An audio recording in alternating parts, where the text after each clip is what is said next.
Then you need to rule the environment. So to rule the environment, you go on Environment.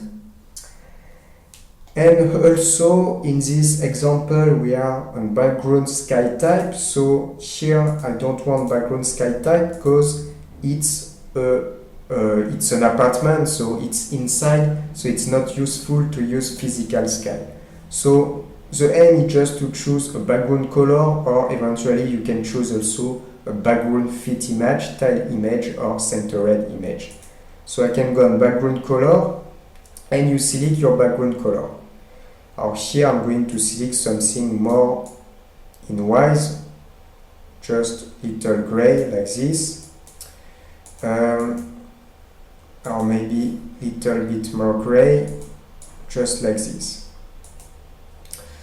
Then you can change eventually the brightness, and after on the right you have sun enable, sun shadow, sun soft shadow, sun soft shadow. It's the same way, you don't need to use sun shadow because it's inside, so no sun shadow, and you don't need to use sun soft shadow also. Then you can keep your percentage easy at this level and sun straight also like this.